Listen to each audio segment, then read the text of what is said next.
자, 파동이 뭐야? 그러면 파동은 지금부터는 이제 다 물질이 아니고 현상에 대한 얘기예요. 오늘 해야 되는 그 빛의 이중성도 현상에 대한 얘기인데 그 현상 중에서 가장 대표적인 게 이제 빛과 소리라는 거예요. 그 중에서 우리가 알아둬야 되는 이제 현상은 파동인데요. 파동이 뭐야? 라고 하면 한 지점에서 생긴 진동이 옆으로 퍼져나가는 현상을 파동이라고 해요. 그러면 이 파동을 발생시키는 한 지점을 뭐라 그럴 거야? 파동의 원인이 되는 지점 파원이라고 해. 됐어? 그래서 파원에서 발생한 진동이 퍼져 나가는 현상을 우리가 파동이라고 할 건데 이렇게 파동이라는 게 퍼져 나가면서요. 여기에서 실제로 진동을 전달해주는 물질이라는 매질이 있고 그 매질을 떨리게 하는 뭐가 있어요? 에너지가 있는 거죠. 그럼 실제로 이 매질과 에너지는 이동을 할까 안 할까? 라고 하는 거죠. 자, 이 중에서 매질은 이동하니 안 하니? 매질은 이동하지 않고 그 자리에서 뭐만 합니까? 진동만 하죠. 그럼 실제로 퍼져나간다는 이동하는 건 뭡니까? 뭡니까? 에너지입니다. 됐죠? 그래서 파동이 퍼져나간다고 할 때 실제로 에너지만 옆으로 이동하는 현상이 생기는 거고요. 안녕. 자, 매질이라는 건 단지 그 자리에서 떨리는 현상이다. 그래서 매질은 이동하지 않고 이동이 일어나지 않고 그 자리에서 진동만 하는 거죠. 그래서 이동하는 것처럼 보일 뿐이지 실제로는 진동만 하는 거다 라고 하는 거죠. 이러한 파동을 여러분들이 저번 주에는 듣고 나갔고요. 지금은 물리 원부터 쭉 한번 보자고요. 이러한 파동은 매질의 진동이 옆으로 퍼져나가는 거야. 그래서 에너지가 전달되는 형태를 파동이라고 하는 건데 이러한 파동을 우리가 뭐 할 수 있다? 파동을 분류할 수 있어요? 이랬어요. 자, 그 파동을 분류할 때는요. 첫 번째 매질이 필요하니 안 하니 라고 하는 매질의 유무에 따라서 여러분들이 알고 있는 매질이 반드시 필요해 탄성파. 매질 필요 없어 비탄성파. 그 비탄성파에 속하는 건 딱 하나밖에 없어 전자기파라고 하는 비. 그걸 뺀 모든 파동은요 매질이 반드시 필요한 탄성파. 알겠어? 특히 소리라고 하는 건 공기라는 매질이 필요하기 때문에 달에 가면 소리는 절대 전달되지 않는다. 뭐 이런 것들 알고 계세요. 자, 그 다음에 두 번째 이러한 진동이 옆으로 퍼져나갈 때요 에너지가 오른쪽으로 가는데 이때 여기에 있는 매질들은 어떻게 진동할 거야? 라고 하는 거죠. 에너지가 가는 것과 같은 방향으로 진동하면서 퍼져나가는 아이도 있지만 에너지 진행 방향과 수직으로 매질이 진동할 수도 있지. 기억나니? 그 중에서 진동하는 방향에 의해서 결정되는 건데요. 에너지의 진행 방향과 매질의 진동 방향인데 이 두 개의 방향이 나란합니다. 뭐라 그러니? 나란합니다. 분파라고 하고요. 자, 에너지의 진행 방향과 매질의 진동 방향이 수직합니다. 이거 뭐라 그러니까? 펜파라고 하죠. 그 중에서 종파는 3개밖에 없다. 요거 외우자 그랬어요. 말해. 네. 소리라고 하는 음파와 우리가 들을 수 없는 소리도 있어. 뭐 있어? 초음파. 그리고 지진파 중에서 종파 형태를 띠고 있는 아이가 있었어. 누구였어? 피파. 그래서 이걸 뺀 나머지는 다 횡파 형태를 띈다? 이랬어요. 맞죠? 그 다음에 이 파동이 퍼져나가는 모습에 따라서요. 우리가 나눌 수 있어요. 한쪽 방향으로 이렇게 쭉 퍼져나가는 아이도 있지만 한 지점의 파원에서 퍼져나갈 때 파동이 이렇게 사실은 모든 방향으로 원을 그리면서 퍼져나가죠. 자, 그래서 이렇게 원을 그리면서 퍼져나가는 아이들을 우리가 뭐라 그런다? 그걸 구면파라고 하고 한쪽 방향으로 쭉 퍼져나가는 아이들을 우리가 뭐라 그런다? 평면파라고 그런다. 라고 해도 기억나니? 이런 식으로 우리가 파동을 나눌 수가 있었고 이러한 파동이요. 퍼져나갈 때 파동에는 5가지의 요소가 있다 라고 하는 파동의 5요소 라고 하는 거죠. 그래서 파동의 구성요소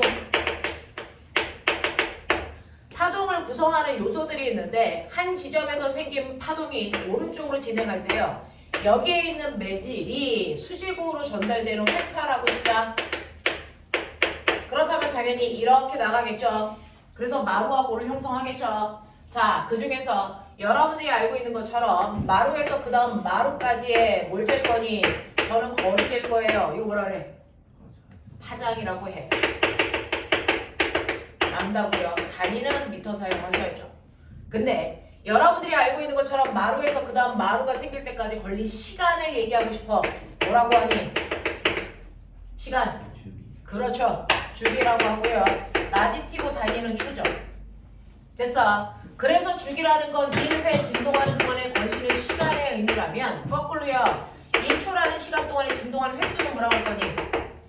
그렇죠. 이걸 우리가 진동수라고 하는 거고요. 진동수는 여러분들이 알고 있는 것처럼 진동한 횟수를 진동수라고 하고요. 그 진동수를 우리가 F, 프리퀀시의 약자 이거 쓰고요. 단위는 헤르츠였다. 이렇게 됩니다. 그러면서 여러분들이 기억하셔야 되는 거 진동수는 주기의 역속값이야 라고 했죠. 그래서 우리가 배웠던 각속도는요. 주기분의 2파이인데 이걸 다시 쓰면 2파이 F라고 써서 무방하다. 기억나나? 이런 것들. 됐지? 자, 네 번째는요. 자, 이때 에너지의 크기가 뭘로 나타나요? 얼마나 매질을 높이까지 들어 올릴 수 있냐. 이게 에너지의 크기잖아요. 됐죠? 자, 그랬을 때 매질이 이동한 최장거리. 이거 뭡니까? 이거 뭐라 합니까? 진폭이라고 하죠. 되겠어? 진폭이라고 하죠. 진폭은 우리가 A라고 하고요. 이 진폭이라고 하는 건 매질이 움직인 변이에요. 됐죠? 단위는 미터 사용합니다. 그래서 위쪽으로 2m까지 들어 올릴 수 있어? 그러면 거꾸로 아래쪽으로 내려온 고래 깊이는 2m야. 그래서 진폭은요. 요만큼이 진폭이지 절대로 여기서부터 여기까지 진폭을 잡지 않는다. 알겠어? 네. 그래서 우리 단진동 운동할 때요. 평형점으로부터 들어 올렸을 때요. 여기까지가 진폭이지 얘가 왔다 갔다 한다 해서 이렇게를 진폭을 잡지 않아요. 맞냐? 이것처럼 평형점이 여기입니다. 됐죠? 그랬을 때 요만큼이 진폭이어야 된다. 알겠지? 이게 에너지의 크기에 의해 결정된다. 라고 얘기했고요. 그 다음에 다섯 번째, 파동이라는 게 전달된다 그래서 얼마나 빨리 전달되니? 라고 하는 속력이요. 속력은 시간분의 거리이기 때문에 시간분의 거리로 계산한다. 맞지? 그래서 파동에서의 속력은 주기분의 파장으로 계산하는 거고요. 주기분의 1이 진동수이기 때문에 F 람다로 계산하는 게 맞다. 맞지? 자, 그러면 이 파동의 속력을 결정하는 게 뭐였다? 야! 물리 원하잖아! 파동의 속력을 결정하는 건 뭐였습니까? 라고 하는데요. 태양에서 꼬맹아 빛 나와. 우리 눈에 볼 수 있는 유일한 빛은 가시광선의 영역밖에 없는데 그 빛도 프리즘으로 나누면 빨주, 노초, 파남보 이렇게 빛의 3분색이 나온다고 치자. 이때요. 아래쪽으로 갈수록 에너지가 커지기 때문에 진동수는요. 얘 진동수는 제일 작아 1이라고 놓고 10이라고 놓고 100이라고 놓으면 됐죠? 속력은 누가 빠르니? 속력은 F 람다인데 누가 빨라? 빨간색이야 초록색이야 파란색이야 속력 뭐가 결정해? 라고 하면요 속력은요 진동수가 크다 작다 하고 전혀 상관없어. 뭐가 결정해? 이 파동이 어디를 통해서 나한테까지 오냐라고 하는 매질의 종류가 중요해요. 그래서 진동수가 1이래는요 파장의 길이가 100이에요. 진동수가 10이래는 파장의 길이가 10이고요. 진동수가 100이래는 파장의 길이가 1이라서요. 이 곱한값인 속력은 같은 매질을 통과할 때 같아야 된다고 해요. 기억나니? 기억나니? 이렇죠. 됐어. 그래서 여러분들이 알고 있는 것처럼 파동의 속력을 결정하는 건 진동수 전혀 아니다. 파장의 길이가 아니다. 됐어. 파동의 속력을 결정하는 건 어떤 매질을 지나서 오느냐라고 하는 매질의 뭐였다? 종류였다라고 하는 거 기억하셔야죠. 자, 그러면서 여러분들이 기억하셔야 되는 거 그러면 진동수가 작은 애가 파장이 긴 거구나. 진동수가 큰 애는 파장이 짧구나. 속력이 일정해야 되니까. 맞아요. 그래서 우리가 알고 있는 것처럼 여러분들 진동수와 파장은 반비례합니다. 광속은 일정해야 되니까. 됐죠? 그래서 여러분들이 알고 있는 파동의 속력 중에 빛의 속력을 우리가 광속 이렇게 하는데 얘는 F 난다. 그리고 광속은 일정해야 되기 때문에 진동수는 항상 파장분의 광속값으로 계산할 수 있다. 광속은 일정하니까 파장하고 진동수는 역수갑니다. 알겠습니까? 이렇게 된다라고 하는 것도 기억을 좀 하셨어야 되고요. 그 다음에 이러한 파동에서의 속력은 매질이 결정한다 그랬으니까 자, 그 파동 중에 매질이 필요 없는 전자기파라고 하는 비탄성파. 그래서 다시 말해서 여러분들이 알고 있는 빛이요. 빛은 매질이 필요 없기 때문에 매질이 없는 진공 속에서의 속도가 제일 빠르고 매질이 있을수록 피해가야 되니까 속도는 느려지는 거죠. 그쵸? 그래서 속도는 기체, 액체, 고체. 그 중에서 빛의 속도를 빠르게 하는 매질을 우리가 소한 매질. 빛의 속도가 느린 매질은 밀도가 크죠? 그래서 밀한 매질. 밀한 매질로 갈수록 어땠습니까? 절대 굴절률이 컸다. 기억나냐? 절대 굴절률이 컸다. 아유 정말!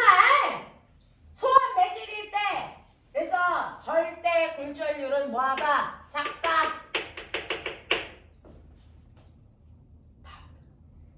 이놈의 새끼들을 진짜 이런 거 기억나? 자, 그 다음에 여러분들이 알아두셔야 되는 거, 착각하지 말아야 되는 거. 빛은 진공에서만 진동수와 상관없이 속력이 일정했던 거고요. 빛은 매질 속에 기체, 액체, 고체 물질로 가면요. 진동수에 따라서 속력이 약간씩 달라져. 광속만 일정한 거야. 알겠어? 진공 속에서의 빛의 속도를 우리가 광속이라고 해요. 공기 중에서의 빛의 속도, 물에서의 빛의 속도 광속이라고 해요. 알겠어? 광속만 일정한 거야. 빛이 다른 매질 속으로 들어가면 진동수에 따라 약간씩 전달되는 속력이 달라져요. 됐죠? 이렇게 프리즘을 빛이 통과해. 꼬맹아, 프리즘은 고체 물질이야. 여기를 통과할 때 진동수에 따라서 됐어. 전달되는 속력이 달라. 전달되는 속력이 달라. 그래서 그 속력의 차이 때문에 꺾이는 굴절률이 달라. 그래서 어떻게 돼? 굴절률이 제일 작은 빨간색이 위쪽에 됐어. 네. 굴절률이 제일 큰 보라색이 제일 아래쪽으로 빛이 분산돼서 나오는 이유가 이 매질을 통과할 때 빛의 속력이 진동수에 따라 달랐기 때문이야. 알겠습니까? 네. 빛의 속도는 진공에서만 일정하다고요. 광속일 때만 일정하다고요. 알겠죠? 네. 이렇게 된다. 라고 하는 거 기억해봐 두시면 되고, 야, 너네 왜 힘이 하나도 없냐? 애새끼들이 100살쯤 먹은 것 같아? 노인대학 같아? 노인대도 힘들 때인데 공부하는 거 맞지? 머리가 움직이는 거 맞지? 눈만 움직이는 거 아니지? 이 새끼들이 다 마스크 써가지고 눈밖에 안 보이는데.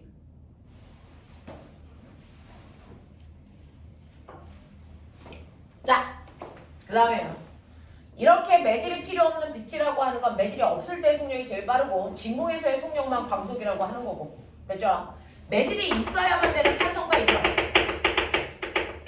매질의 종류에 따라 속력이 달라지잖아요. 그 중에서 소리라고 하는 거 기억나죠? 어디에서 속력이 제일 빨랐어? 고체.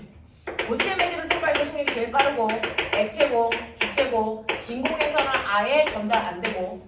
됐어. 그 중에서 같은 기체인 공기 중에서도요. 어떤 공기일 때 전달되는 속도가 더 빨라지 지우야? 어떤 공기를 통과할 때요. 소리의 속력이 더 빨라게요. 빨리 생각해. 어떤 공기를 통과할 때 소리 속력이 빨라지죠? 어? 미란 거가 무슨 뜻이야? 자, 찬 공기, 뜨거운 공기.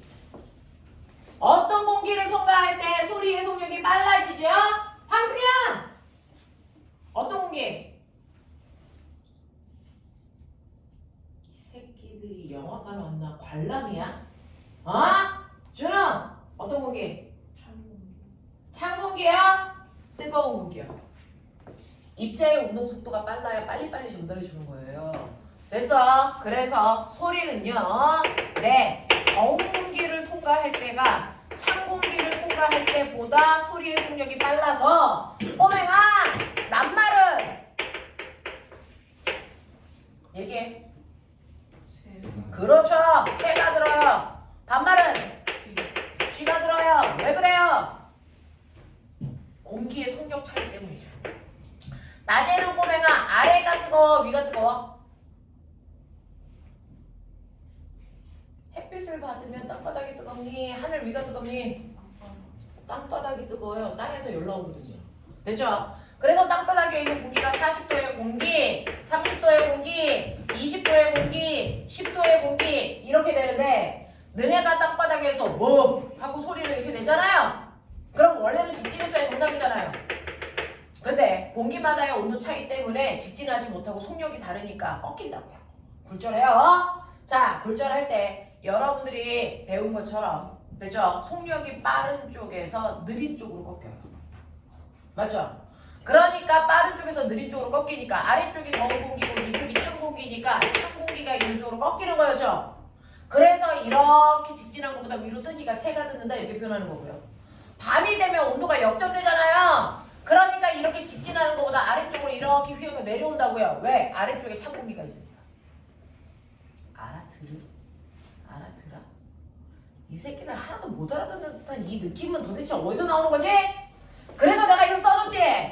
자, 소리에 전달되는 속도 V는 331 더하기 0.6T로 소리의 속력을 계산하는 거야. 음소. 기억나죠? 물리원 파동을 배운 지가 너무 오래돼서 그래서 한번 쭉 해봐 주는 거예요. 자, 어차피 여러분들이 물리원을 피해갈 수 없는 과목이고 물투는 피할 수 있는 사람들을 피할 수 있는 건데 됐죠? 요 부분만큼은 반드시 기억하셔야 물리원에 있는 파동이 됩니다. 자, 여기에서 이 t가 뭐게? 이거 섭씨온도. 스몰 t잖아. 시간 아니야. 자, 그 중에서 우리 지구의 평균 기온을 상온이라고 하는데요. 상온 중에서 몇 도 집어넣냐면 19도 넣고 계산해보세요. 자, K모 빨리. 340. 그걸 우리가 음속이라고 얘기하는 거예요. 평균 음속. 알겠어? 네. 근데 이게 15도가 아니고 30도면 속도 더 빨라지죠? 더운 공기일수록 소리에 전달되는 속도가 빨라진다 라고 하는 겁니다. 자, 그 다음에 여러분들 물결도 있어서 파도 쳐요. 자, 파도가 칠 때는요, 뜨거운 물, 차가운 물 이게 중요한 게 아니야. 물의 온도가 중요한 게 아니고 물의 깊이, 수심이 중요해. 알겠어? 자, 깊은 물에서 파도가 빨리 전달될까요? 얕은 물에서 빨리 전달될까요? 그래도 들어봤던 기억은 있지. 나한테 들은 기억은 있지. 처음 듣는 건 아니지. 내가 물리원에서 했었어. 어? 깊은 물, 얕은 물. 동아. 깊은 물. 자, 이렇게 있는데요. 여기에 지형이 이렇게 있잖아요. 그러면 여기는 수심이 깊다. 여기는 수심이 얕다. 파도가 친다. 파도가 칠 때 넘실넘실 파도가 치는데요. 파도는 겉에만 치는 게 아니고 물이 움직이면서 마찰 때문에 그 밑에 있는 물도 끌고 가잖아요. 이렇게.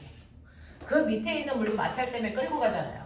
마찰 때문에 끌고 가잖아요. 근데 이게 땅바닥에 끌리는 순간 전달되는 속도가 느리죠. 그러니까 얕은 곳은 빨리 끌리죠. 그러니까 전달되는 속도가 느리고 깊은 물은요. 깊은 곳까지 들어갈 때까지 잘 안 끌려요. 그게 전달되는 속도가 빠르다고요. 그래서 깊은 쪽에서는 전달되는 속력이 빨라요. 됐습니까? 자, 얕은 쪽은 전달되는 속도가 느려요. 그래서 물결은요. 깊은 물에서의 전달되는 속도가 얕은 물에서 전달되는 속도보다 훨씬 빠릅니다. 지구과학 2에 가면 이 속도로 계산하는 걸 배운다고요. 되겠어? 자, 그 다음에 너네 기억나니? 줄 땅 진동시켜서 막 갈 거야. 됐죠? 기억나죠? 가벼운 줄, 무거운 줄. 어떤 줄이 빨리 전달돼? 상식이야. 올 것 같아. 내가 진동시켰을 때요. 가벼운 줄을 통해서 진동이 빨리 갈까? 무거운 줄을 통해서 빨리 갈까? 가벼운 줄이야. 뭘 생각해, 새끼들아. 근데 똑같이 가벼운 줄이야. 너 팽팽할수록 빨리 갈까? 아니면 느슨할수록 빨리 갈까? 팽팽할수록이지. 그러니까 줄에서의 전달되는 속도는 얼마나 팽팽하게 잡아당기고 있냐라는 장력과 그 줄에 1m당의 질량, 선밀도에 의해 결정돼.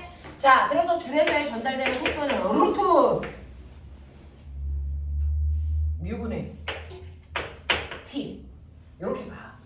이때 이 뮤가 뭐냐면 줄 1m당 차지하는 실의 질량으로요. 이거 선밀도라고 해요. 그래서 어떤 줄은요 1m가 1kg이야. 어떤 줄은 1m가 2kg이야 라고 하는 선밀도로 넣는다고요. 알겠어? 이게 줄에서의 파동이 전달되는 속력을 계산하는 방법이었다. 알겠어? 이렇게 된단 말이야. 자, 그러면 이런 식으로 파동은 매질에 의해서 전달되는 속력이 달랐어. 자, 이런 식으로 해서 우리가 횡파를 그리고 여러분들이 그 횡파들을 봤단 말이에요. 자, 그러면 이 횡파를 통해서 오요소를 분석할 수 있는 것처럼 우리 소리는 종파잖아요. 종파는요, 여러분들이 용수철을 앞뒤로 흔들었을 때 생기는 모양을 생각하시면 되는데 느슨한 부분이 생기고 밀한 부분이 생기고 느슨한 부분 생기고 밀한 부분 생기고 이렇게 되면서 파동이 전달된단 말이죠. 그래서 종파의 형태는 이래요. 자, 그 중에서 느슨한 부분을 우리가 소한 부분, 빽빽한 부분을 밀한 부분, 그래서 소하고 밀이 반복돼서 가는 게 종파야 라고 합니다. 근데 이러한 종파에서의 선생님이 여기를 왜 자세히 하냐면요, 중학교 2학년 친구들부터 물리 원칙에 확 바뀌잖아요. 물리 원칙의 절반이 물투가 내려온단 말이죠. 물리 원칙 절반은 통합과하고 내려가고요. 그래서 너네 지금 여기에 배우는 이게 다 물원에서 나오는 내용이야. 특히 파동이 많이 내려가요. 전자기파하고 파동이 많이 내려가고요. 그 전기 파트에서 전이 배웠죠. 전기 에너지. 그게 물원으로 내려가요. 그리고 회로도도 내려가요.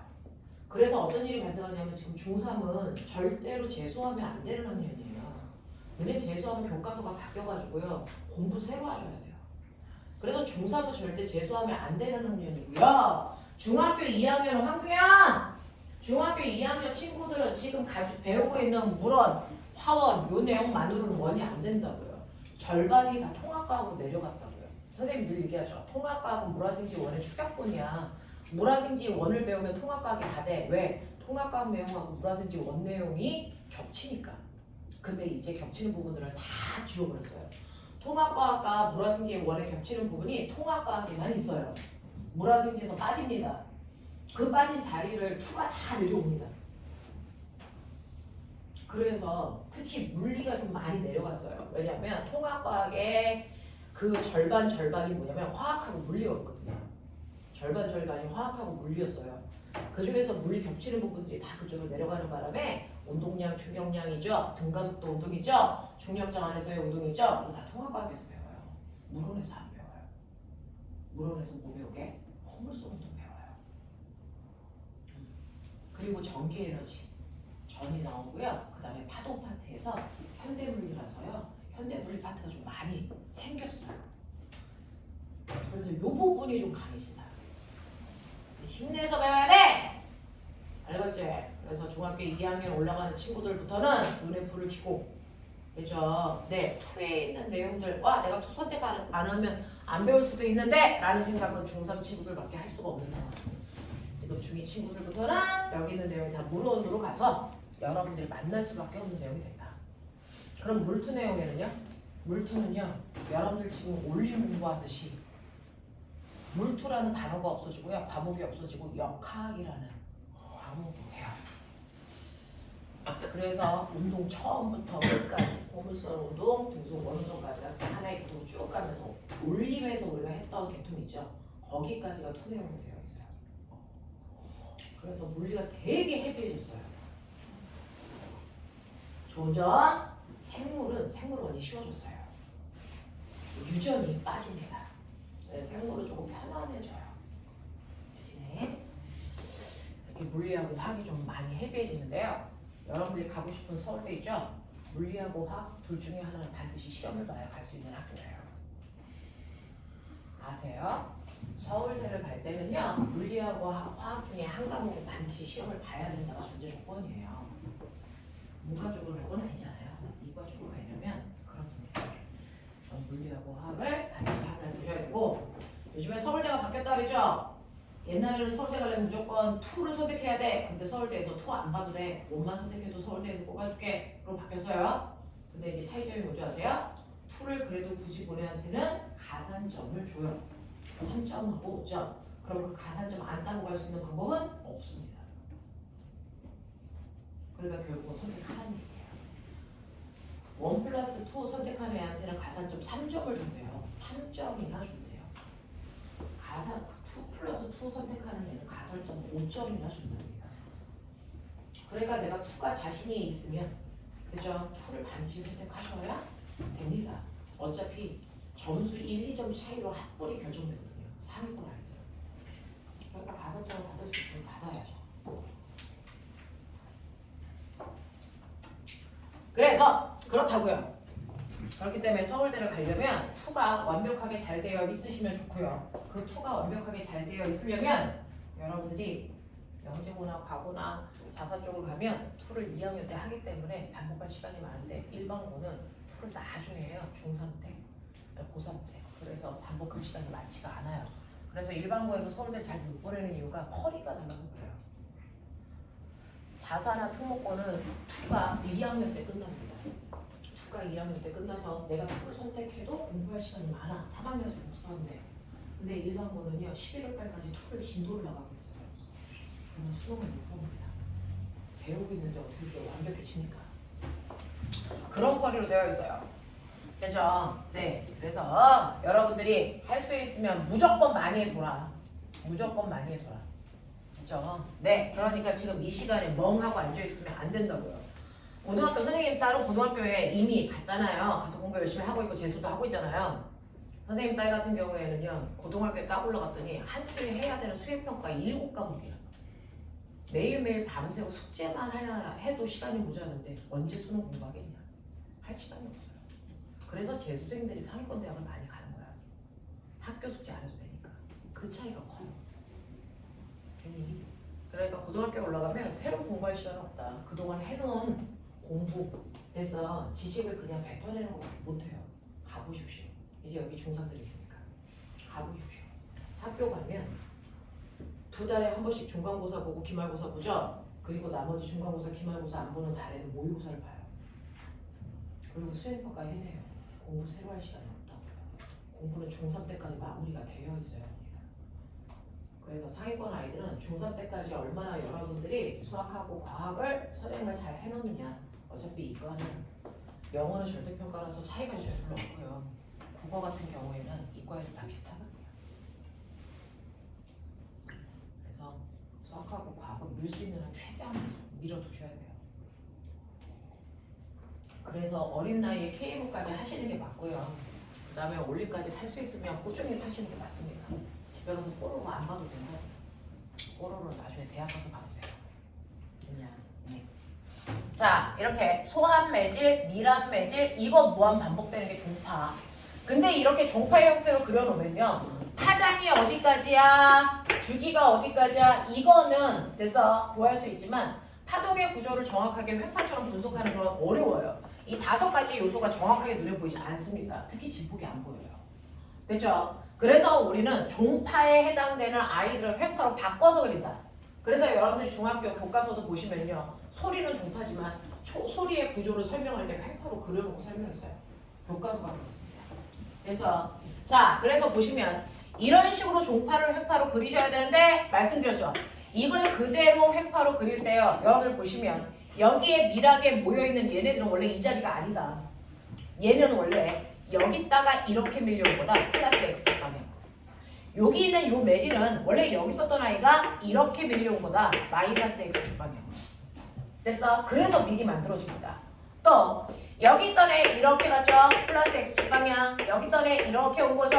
마이너스 X축 방향. 그걸 횡파로 바꾸려면 플러스 Y축을 플러스 X축을 플러스 Y축으로 마이너스 Y축 플러스 Y축 마이너스 Y축 플러스 Y축으로 바꾸시면 됐죠? 이게 횡파 구조가 되는데 플러스 Y축에서 마이너스 Y축으로 간다는 얘기는 여기가 됐죠?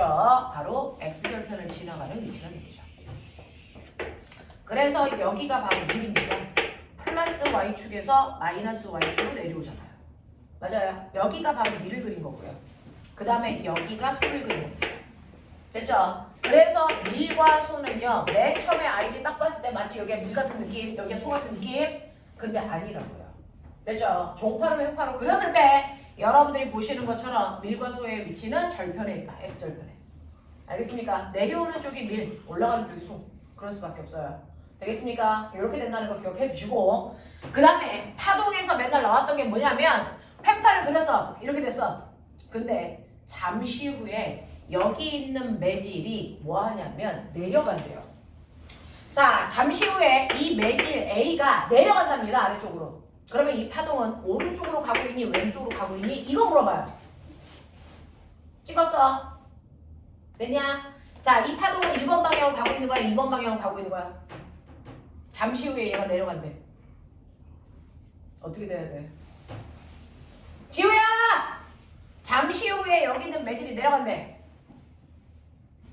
그럼 진행 방향은 1번 방향, 2번 방향.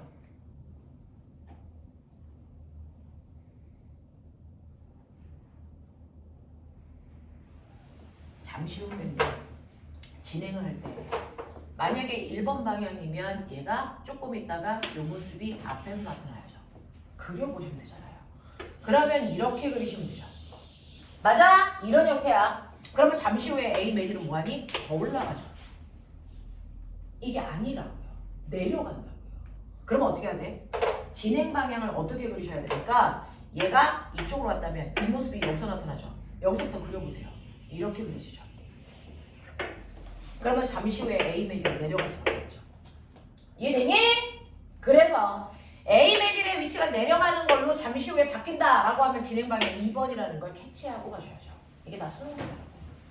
내가 너희들한테 지금 그래서 네, 영재고랑 과거 설명을 하기에는 아직은 연습이 많이 안 되어 있잖아요. 수능 문제들을 보여드릴 수 있다고요. 수능은 이렇게 나와요.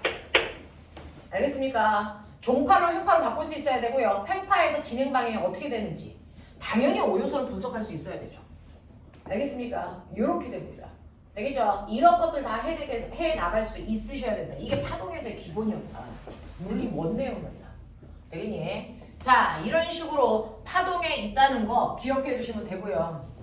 우리가 파동을 투를 배우고 있지만 파동은요 원이나 투나 내용의 차이가 별반 없어. 가장 기본은 얘네들이거든요. 이게 흔들리면 안 되거든. 결국 문제는 여기서부터 출발해요. 그래서 이게 다 완벽하게 되어 있는지 보시고 수업 시간에 졸지 마시고 오늘이 마지막인데 이제 보고 싶다고 해도 안 보여줄 건데 제대로 봐. 정신 차려. 자, 다음 주에 눈이 올까 안 올까? 내기에 이긴 사람들 10,000원짜리 쿠폰 동아가 보내줄 거야. 보내줘? 지면 어떻게 돼요? 네가 내야지. 네? 진 사람들 10,000원 내. 나한테 내. 이긴 사람들은 10,000원씩 보내줄게. 동아가 보내줄 거야. 조화롭지? 이런 거야. 원래 항상 3월 1, 2일 요 사이에 눈이 한 번씩 왔거든요. 올해는 날씨가 갑자기 푹해져서 올까요 안 올까요? 기상청 예보신 다음 주에 눈 온다 손.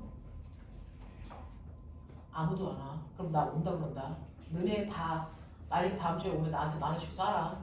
전화 할 거다. 알겠지? 다음 주에 눈 온다. 많은 쏠 준비해라. 자, 안 오면 다행인 거고. 자.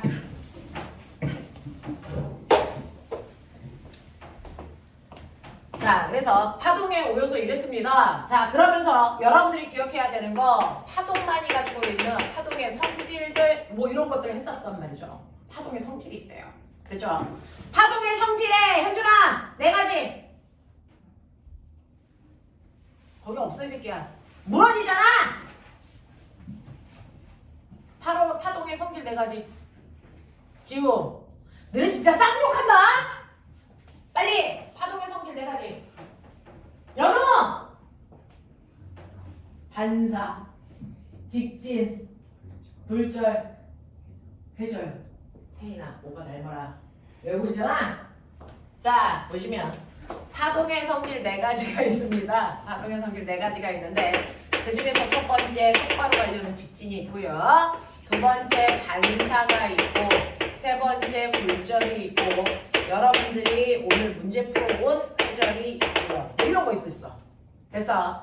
그 중에서 빛은요, 됐죠? 다른 매질을 만나기 전까지는 속력에 변화가 없으니까 직진하려는 직진성을 가지고 있다.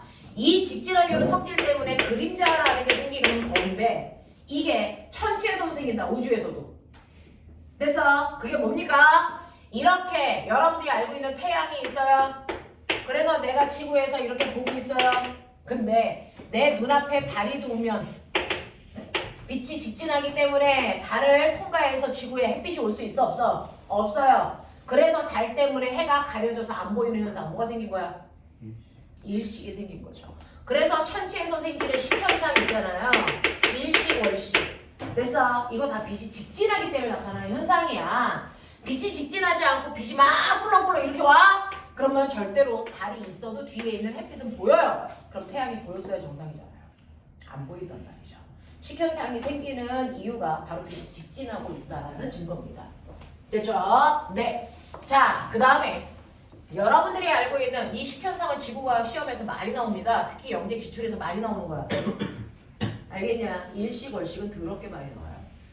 자, 그 다음 반사요. 반사는요, 빛이 가다가 다른 물질을 만났을 때 뭐합니까? 되돌아 나오는 성질을 반사라고 한다. 라고 하는 겁니다. 됐죠? 자, 이렇게 반사가 될 때 성립되는 법칙을 우리는 반사 법칙이라고 한다. 반사 법칙은 들어갈 때 입사각과 나올 때 반사각이 반드시 언제나 같아야 된다는 얘기죠. 되겠죠? 자, 그 언제나 같아야 되는데 반사의 종류 있었죠. 표면이 매끄러울 때 일어나는 정반사하고 표면이 거칠 때 일어나는 난반사하고 근데 어떤 반사도 상관없다. 항상 반사 법칙은 성립한다. 알겠어? 그럼 정반사하고 있는지 난반사하고 있는지 증거대봐. 어떻게 구분해? 중학교 2학년 요번에 내신 시험범위에요. 중학교 2학년 교과서에 있어요. 이 개놈의 새끼들.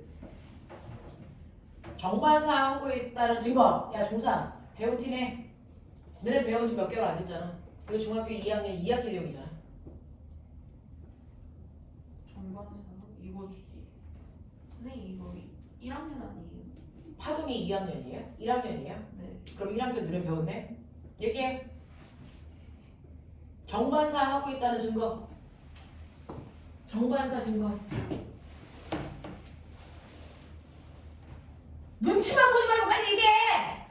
정반사 증거. 뭐 있냐? 거울에 내 모습이 뭐한다? 비친다. 알겠습니까? 주변의 경관이 비치는 게 바로 정반사하고 있다는 증거. 알겠어? 그럼 칠판은 내 모습 안 비치죠? 얘 정반사 안 해요. 얘 무슨 반사하고 있어? 난반사. 그래서 내 얼굴이 비치지는 않고 단지 그 물체만 뭐 할 수 있다? 볼 수 있다. 알겠어? 이런 거였지. 얘들아 뭐 별거 있니? 그래서 잔잔한 호수는 주변의 경관이 비쳐. 왜? 표면이 매끄러워졌으니까. 근데 거기에 물결이 일어나면 주변의 경관이 없어져. 왜? 난반사니까. 하지만 정반사를 하던 난반사를 하던 입사각과 반사각은 언제나 같아야 됩니까? 반사법칙. 됐죠? 자, 근데 고등학교 때는 여기다 하나 더 했죠? 자, 이렇게 반사될 때요. 이렇게 가서 부딪힐 때 위상이 바뀌어서 나오냐? 그대로 나오냐? 저번 주에 해드렸어요. 됐죠? 자, 반사될 때요. 마루로 부딪혔는데 마루로 그대로 나와. 무슨 반사? 자유단 반사. 마루로 부딪혔는데 골로 나와. 무슨 반사? 고정단 반사. 되겠습니까? 그래서 자유단 반사하고요. 고정단 반사하고요. 됐어? 위상 변화로 나눈 반사다. 알겠니? 이렇게 된다. 라고 하는 거 기억해 두시면 되고 굴절은 굴절 법칙, 스넬 법칙. 물질이 가다가 다른 매질을 만나면 매질에 따른 속력 차이에 의해서 나타나는 현상이 굴절이야 라고 합니다. 됐죠? 면접 볼 사람들은 준비하셔야 돼요. 굴절이 왜 일어나니? 더럽게 많이 물어봅니다. 됐어? 네, 특히 상산 쪽에서 많이 물어봅니다. 굴절이 일어나는 이유, 매질마다 전달되는 속력이 달라서 됐어? 직진할 수 없어서 꺾여 들어가는 현상을 굴절이라고 해. 근데 이 꺾이는 정도가 내가 A 매질에서 B 매질로 갈 거냐 아니면 A 매질에서 C 매질로 갈 거냐에 따라서 둘의 속력이 다르겠죠? 속력 차이가 다르겠죠? 그거에 따라 굴절되는 정도가 달라요. 됐죠? 네. A 매질에서 B 매질로 갈 때, A 매질에서 C 매질로 갈 때 요거죠. 그럼 누가 더 굴절을 많이 했니? 더 멋진 말로 얘기해. 누가 더 굴절률이 크니? B야 C야? B야 C야? 굴절률은 누가 더 큽니까? 라고 할 때 굴절률은요. 그냥 직진한 거보다 누가 더 안쪽으로 많이 꺾여 들어갔니? 이 얘기잖아요. 그럼 굴절률이 더 큰 건 누굽니까? B죠? 무슨 말인지 알아? 그러면 A에서 C로 갈 때보다 A에서 B로 갈 때 훨씬 더 많이 굴절했어요. 무슨 뜻이야? 뜻이 있을 거 아니야. A 매질과 C 매질의 속도 차이보다는 A 매질과 B 매질의 속도 차이가 더 컸어요. 무슨 말인지 알아? 네, 이런 겁니다. 그러니까 A 매질의 속력이 30이었는데 C 매질은 속력이 20이야. 속력 차이가 10밖에 안 나. 근데 B 매질은 10이야. 그래서 A 매질과 B 매질 사이의 속력 차이는 20 나. 그러니까 속력 차이가 많이 나는 쪽이 더 많이 꺾여 들어간다고요. 알겠습니까? 이런 느낌이야. 이런 느낌이야. 그러면 선생님, A 매질의 속력이 빠른지 B 매질의 속력이 빠른지 어떻게 알았어요? 뭐 보라 그랬어? 법선을 기준으로 굴절 각도 보라 그랬지. 자, 이때 법선을 기준으로 생긴 이 각도의 크기가 바로 매질에서의 속력이다 그랬어요. 됐죠? A 매질에서의 각도가 B 매질에서의 각도보다 크기 때문에 이쪽의 속력이 빠르다라는 걸 예측해야죠. 알겠습니까? 이렇게 가는 거였지. 자, 이런 것들을 판단할 수 있는 기준을 만들어준 사람이 스넬이라고 하는 사람이었고요. 그 스넬이라고 하는 사람은 여러분들이 아시는 것처럼 각각의 매질에서의 속력이 파장의 길이와 같고 파장의 길이와 비례하고 이때 생긴 각도의 크기와 비례하는 값이야 라고 했던 사람이잖아요. 그래서 그러면은 각각의 매질의 속력 차이에 의해서 생기는 굴절률은 됐죠? 얘네들의 파장의 비율로 계산해도 돼. 각도의 차이로 계산해도 돼. 이렇게 얘기한 사람이잖아. 이게 굴절률이잖아. 됐어? 네, 이렇게 해서 계산한 굴절률은요. 바로 물어볼게요. A 매질에서 B 매질로 가는 거였어? 저거 B 매질에서 A 매질로 가는 거야? 저렇게 구하는 거? 맞아요. 자, 이렇게 B분의 A 이렇게 쓰면요. 얘는 A 매질에서 B 매질로 갈 때의 상대 굴절률을 얘기한 거죠. 알겠어? 네. 자, 그거를 절대 굴절률로 구할 때만 거꾸로 이렇게 쓰시면 된다. 이유는 설명했으니까. 알겠습니까? 이렇게 되는 거였죠. 그 중에서 여러분들 하나 기억하셔야 되는 거. 지금은 그러면 선생님 빠른 매질에서 느린 매질로 갔네요. 네. 그럼 거꾸로 가면요. 거꾸로 가면 느린 매질에서 빠른 매질로 갔으니까 빠른 매질 쪽의 각도가 훨씬 더 커야 되니까 이게 눕겠죠? 기억나? 네. 그래서 느린 매질에서 빠른 매질로 갈 때 이랬어. 근데 됐죠? 여기는 A로 보고 여기는 B로 보시면 돼요. A에서 B로 가고 있어요. 자, 근데 여기에서 내가 입사각을 크게 하면 굴절각은 커지니 작아지니? 입사각을 크게 했어요. 굴절각은 커질까요? 작아질까요? 그대로일까요? 미스양 제대로 말해. 입사각을 크게 해서 굴절각 연호 대답해. 안돼! 커져! 무조건이야. 어떤 매질로 가든 상관없이 입사각이 커지면 굴절각 무조건 커져. 그래서 빠른 데서 느린 데로 가든 느린 데서 빠른 데로 가든 상관없어요. 입사각이 커지면 굴절각 무조건 커진다. 알겠습니까? 이렇게 되는 거야.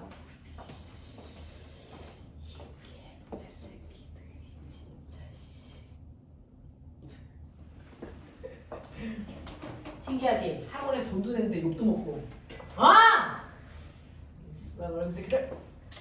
자, 오명아, 내가 너네들을 계속 데리고 있어서 계속 물리를 막 수능 볼 때까지 해줄 수 있으면 그냥 오늘은 여기까지만 하자 이렇게 하면 되는데 은혜를 볼 수 있는 시간이 사람들마다 좀 다르겠지만 오늘로 더 이상 못 보는 친구들도 있잖아. 그럼 적어도 나한테 물리 배웠으니까 물리의 뭐는 알아야지.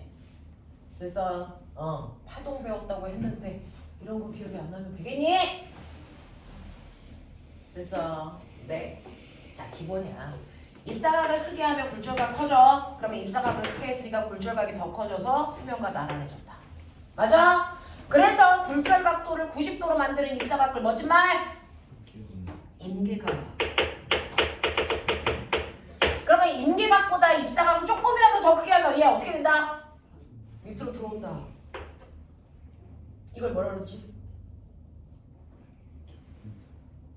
이걸 뭐라 그럽니까? B 매질로 나가는 것 없이 다 A 매질로 되돌아오는 굴절을 우리가 뭐라 하지? 전부 다 반사되는 것처럼 뭐야? 전반사. 이 전반사를 이용해서 만든 게 뭐야? 방선율. 알겠냐? 알겠냐? 그랬을 때요. A 매질에서 B 매질로 갈 때 그러면 임계각보다만 입사각을 크게 하면 전반사가 일어난다는 거잖아. 임계각이 얼마죠? 임계각이 얼마인지 어떻게 합니까? 라고 하면 A 매질에서 B 매질로 갈 때요. A 매질의 입사각 되죠? 네, 이게 바로 A 매질의 임계각 이죠. B 매질은 구조각이 얼마? 90도. 그러면 90이니까 사인 90 얼마? 1이죠. 그래서 꼬맹아, 네, 임계각의 크기가 바로 뭡니까? 상대 굴절률의 크기입니다.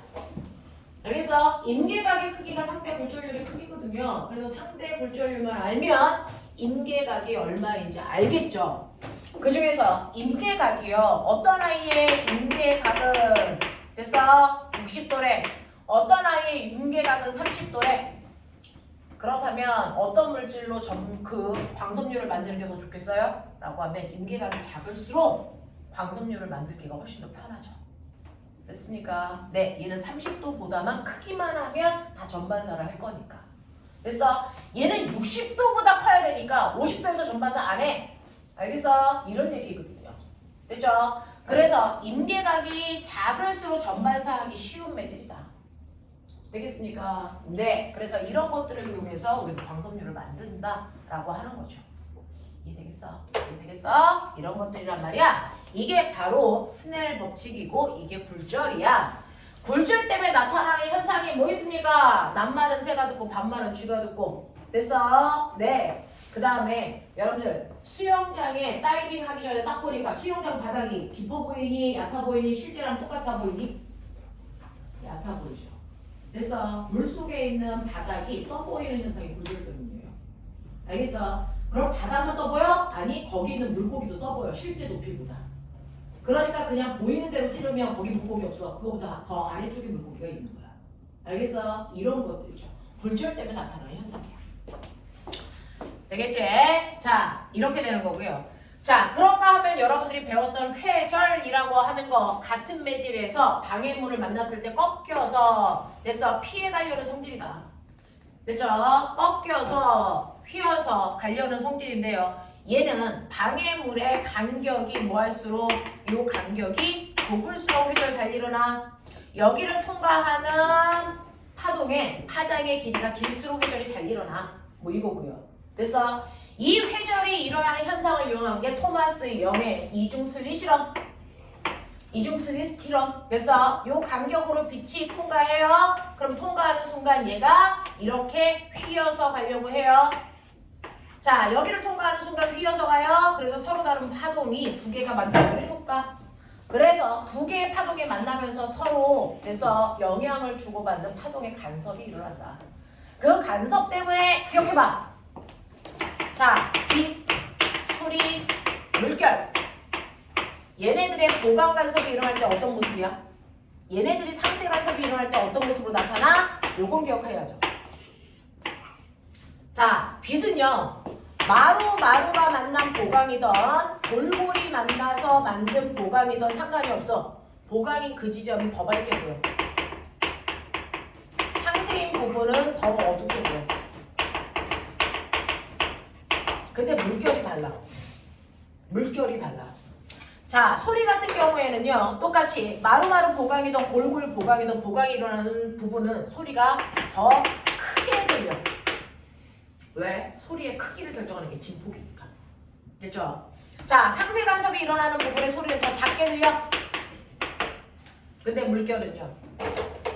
마루마루가 만난 부분은 더 큰 마루가 되고요. 골골이 만나는 부분은 더 깊은 골이 되는데 그게 내 눈에는 어떻게 보이냐면 마루마루가 만나는 부분은 더 볼록한 렌즈가 돼서요. 그 부분에 빛 반사가 더 잘 일어나요. 그래서 마루마루 보강인 부분에 빛이 더 많이 반사돼서 더 밝게 보여요. 얘는 더 어둡게 나타납니다. 됐어? 네. 그런가 하면 상세 간섭은 수면의 높이가 변화가 없으니까 보통 밝기로 보여요. 그냥 밝게 보이는 거예요. 되겠습니까? 이런 차이가 있다라는 것도 형태 차이도 기억을 좀 해봐 두시면 되고. 됐지? 이런 식으로 해서 이중 슬릿에서 여러분들이 보시는 파장의 길이요. 어떻게 보였어? 불러.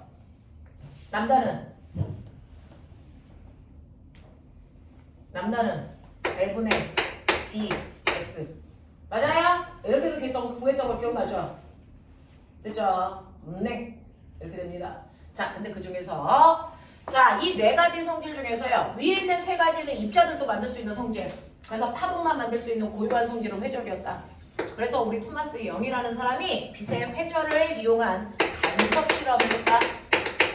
이걸 통해서 빛은 반드시 파동이다라고 하는 걸 확인하는 실험을 했다. 맞아요? 네, 이렇게 됐다라고 하는 거죠. 자, 그래서 이런 식으로 여러분들이 파동에 해당되는 내용들을 했어. 자, 근데 정말 빛은 파동성만 있는 거야? 빛은 입자성은 없어? 라는 얘기를 중간에 안 끄고 그냥 진행을 해볼게요. 거기에 쭉 넘겨보시면 빛의 입자성, 이중성으로 가보세요. 빛의 이중성이 어딘가 있겠죠? 우리 전자기파까지는 했고요. 렌즈 방정식도 조금 이따 해드릴게요. 빛의 이중성으로 가보세요. 자, 그게 목표가 두개 폈는데 86페이지에네요.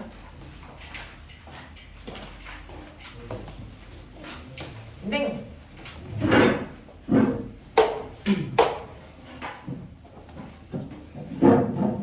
파동을 설명을 했으니까 중간에 끊지 말고 그냥 이중성까지 쭉 가시면 이해하는 게 조금 더 편할 것 같아서 그냥 이걸 끌고 왔는데,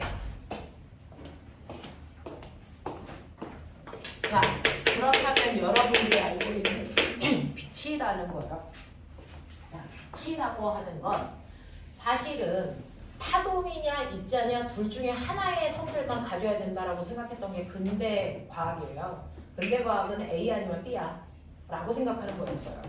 근데 현대 과학은 A일 수도 있고 B일 수도 있다라고 생각하기 시작한 거죠.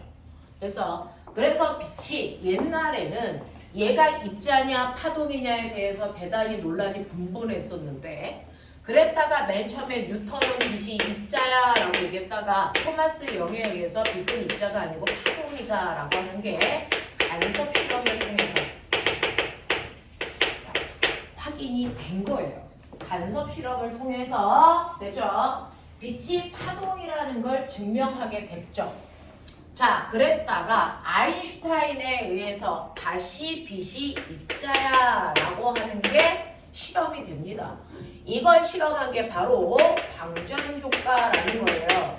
광전 효과는 물리원에도 살짝 나왔었는데 그때 선생님이 거의 이 부분에 해당되는 내용들을 스킵하고 넘겼단 말이죠. 왜? 본론은 물투에 있어서. 자, 그럼 보죠. 요게 요번에 무언으로 내려가요. 중학교 2학년 친구들한테. 그래서 요 부분을 해봐 드릴게요. 이 광전 효과가 물원으로 내려가면서 아예 파동에서 빛이라는 부분이 따로 빠져나왔어요. 그래서 그동안 파동 안에 빛과 소리가 다 들어있었는데, 자, 지금 이제 교과서가 개편되면서 파동 그러면 이제 소리를 집어넣어서 얘기하는 거고, 간섭 효과 뭐 이런 것도 얘기하고, 빛은 아예 빛이라는 파트로 빠져나옵니다. 자, 그래서 빛이 조금 그죠? 강조되는 현상 이렇게 나타나고 있어요. 물리에서는. 자, 그러면 광전 효과라고 하는 게 빛의 입자성을 설명한다라고 하는데, 보면은 여기서 이제 기억하셔야 되는 거, 빛은 그럼 파동이에요, 입자예요? 우리는 아직도 근대 과학에 익숙하니까 뉴턴 과학에 되게 익숙해요. 자, 그래서 빛은 입자예요, 파동이에요? 늘 물어보죠. 빛은 파동입니다. 왜? 질량이 없기 때문에. 그래서 빛은 파동입니다. 자, 그 파동인데 그 아이가 평상시에는 파동이기 때문에 파동의 성질이 나타나죠. 그래서 그 평상시가 어떨 때야? 다른 매질을 만나지 않고 직진할 때는 파동성만 가지고 있어요. 그랬다가 가다가 빛이 어떤 물질이랑 쿵 하고 부딪히는 이 순간은 입자로 바뀐다는 게 아니고 입자들이 가지고 있는 성질들이 나타난다고. 그래서 입자는 아니지만 입자들이 가지고 있는 성질들이 나타난다고요. 그래서 자, 이렇게 빛이라고 하는 건 입자였다가 파동이었다가 이게 아니고요. 입자가 가지고 있는 성질과 파동이 가지고 있는 성질들이 됐어? 네, 다 드러난다고. 그래서 두 가지 성질이 나타난다. 이중성. 두 가지의 성질을 가지고 있는 거지 두 종류의 물질이다. 이거 아니라는 거야. 되겠죠? 그래서 어떨 때는 얘가 파동성이 드러나는 거고요. 어떨 때는 입자의 성질이 나타난다는 거죠. 됐죠? 이거를 우리가 빛의 이중성이라고 하는 거지. 빛이 입자였다가 파동이었다가 그 얘기 아닙니다. 빛은 파동입니다. 질량이 없으니까. 됐어? 하지만 입자의 성질이 드러날 때도 있다. 입자처럼 움직일 때가 있다라는 거죠. 어떨 때? 다른 물질과 부딪히는 순간.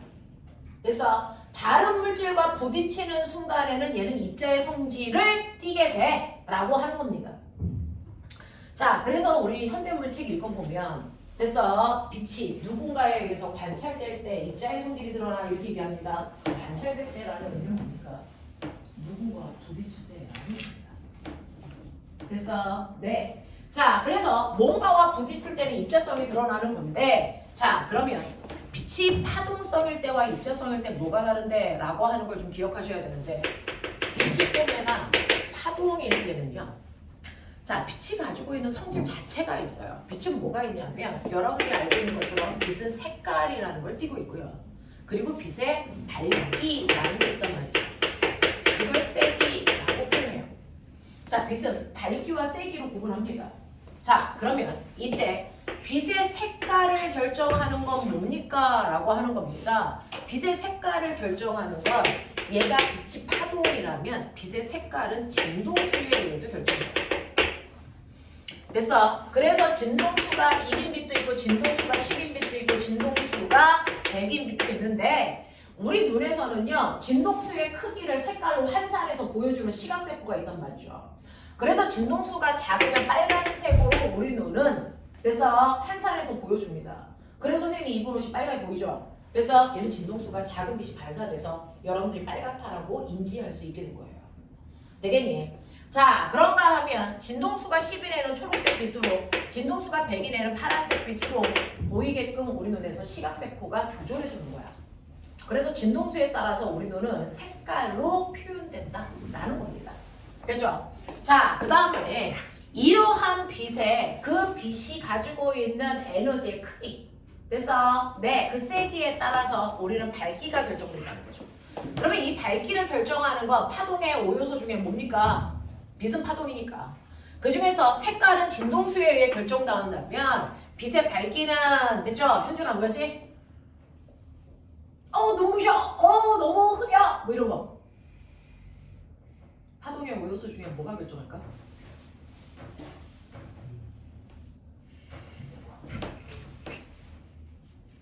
민준아! 빛의 밝기!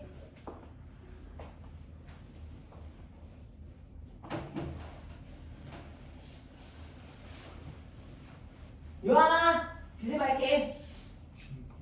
맞아요. 새끼들이 진짜 머리 안 나? 필기만 열심히 하고 이씨. 자, 밝기는요. 진폭이 결정해요. 이거야 이 새끼들아. 됐어? 네. 그래서 파동일 때요. 그 파동이 가지고 있는 총 에너지 어떻게 결정합니까? 이는 됐어? A제곱 F제곱에 비례하는 값이에요. 비례 상수는 매질에 따라 달라서. 됐죠? 이렇게 된다고요. 그래서 파동일 때 에너지는 진폭하고 진동수에 의해서 결정돼요. 그 진폭이 결정하는 건 밝기고요. 진동수가 결정하는 건 색깔입니다.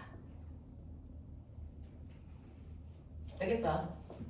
다 기억하고 있을 수 있어? 네. 자, 그래서 이렇게 된다. 자, 그러면 여러분들이 알고 있는 빛이 입자성을 띌 수 있다 그랬죠? 입자의 성질을 띌 때는 어떻습니까? 라고 하면 입자의 성질을 띌 때요. 빛의 색깔이요. 그 빛의 색깔을 결정하는 거 똑같이 진동수. 그러니까 진동수, 색깔은요. 됐죠? 입자일 때도 파동성을 띌 때도 다 진동수에 의해서 결정되기 때문에 별반 차이가 없어. 그럼 빛이 입자인지 파동인지 확인하기 위해서는 진동수를 이용해서는 입자인지 파동인지 구별이 안 되죠. 똑같으니까. 대신에 뭐가 달라요? 밝기를 결정하는 요소가 달라요. 이걸로 아인슈타인이 증명한 거야. 빛은 입자네, 파동이 아니네. 이거를 증명한 사람이야. 알겠어?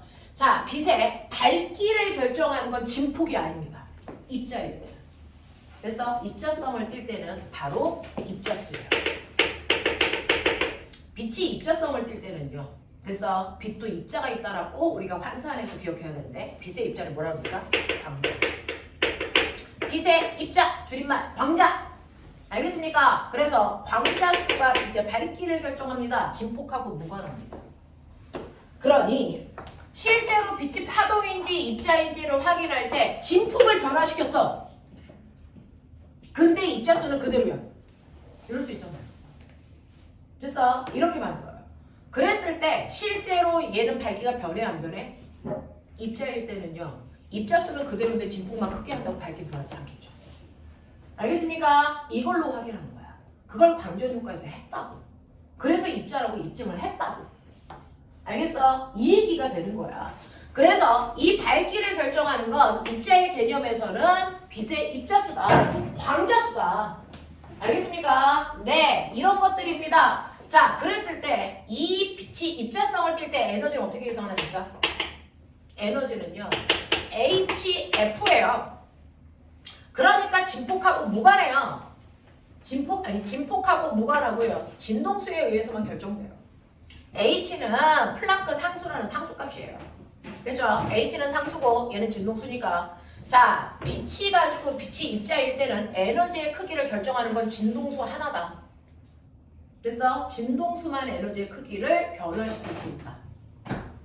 됐니? 밝기는 에너지의 크기하고 무관하다. 라는 겁니다. 밝기는 에너지의 크기하고 무관하다. 이게 결론이에요. 되겠지?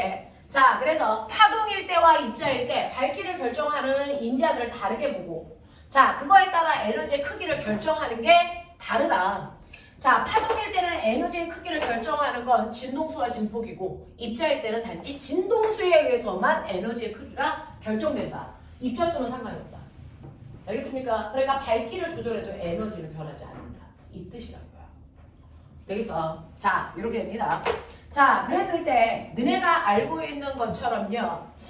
자, 아인슈타인이 설명한 광전 효과는요. 이렇게 됩니다.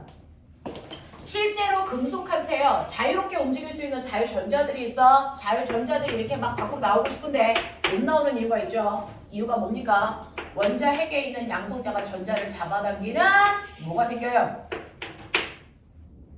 전기력. 그것 때문에 밖으로 못 나오는 거야. 사실은. 됐죠? 원자 핵이 전자를 잡아당기는 전기력이 작용하기 때문에 그걸 우리는 물리에서 속박 에너지라고 불러. 통합과학에서 쓰는 단어야. 됐어? 네, 그 에너지가 사실은 전기력이에요. 됐죠? 원자 핵이 전자를 잡아당기는 전기력 때문에 얘가 튀겨나오지 못해. 됐어? 자, 그 전기력의 세기는요? 원자들마다 다 다르겠죠. 예를 들어 나트륨이라는 금속은 양성자가 11개 있으니까 11개의 힘으로 당기겠죠. 칼슘 같은 경우에는 원자 번호가 20번이니까 양성자가 20개 있으니까 20개의 힘으로 당기겠죠. 당기는 힘의 세기가 다 달라요. 원소들마다. 됐어? 자, 그래서 그 원소들마다 전자들이 그 전기력만큼 속박되어 있다고요. 그러면 얘가 튀어나오려면 어떻게 해야 돼? 아인슈타인은 빛 먹고 전자가 튀어나오게끔 해주는 거거든요. 빛 에너지를 먹은 전자가 튀어나와 빛 먹은 전자를 우리가 빛광자, 빛 먹고 튀어나온 전자를 광전자 이렇게 하고요. 그래서 이 광전자를 발견하는 실험을 우리가 광전 효과라고 하는 거야. 빛 먹고 전자가 튀어나오게끔 하는 걸 광전 효과라고 한단 말이야. 그래서 빛 에너지를 줘서 전자가 튀어나오게 해야 되는데, 됐죠? 원자 핵마다 전자를 잡아당기는 힘이 달라. 나트륨 같은 경우에 전자를 잡아당기는 힘이 플러스 11이라면, 됐어? 칼슘 같은 경우에 자기 전자를 잡아당기는 힘이 플러스 20이라고. 이런 식으로. 됐죠? 속박 에너지가 달라.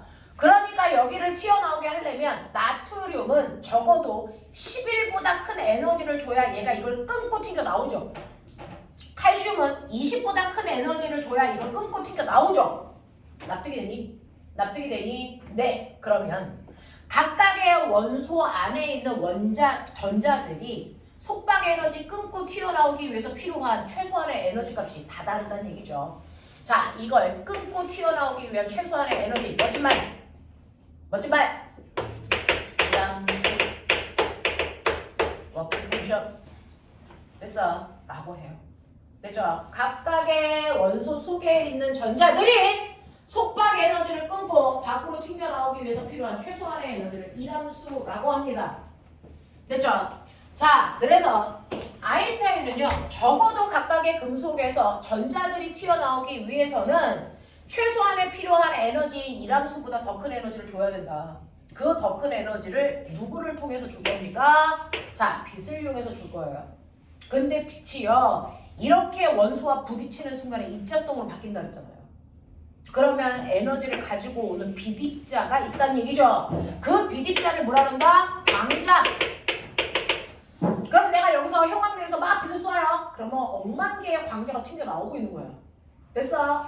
그 억만 개의 광자들이 막 튀어나오면 금속 속에 있는 전자들이 그걸 먹겠죠. 먹었는데 자기의 일함수보다 더 큰 에너지를 가지고 있는 광자를 먹은 전자는 튀겨나옵니다.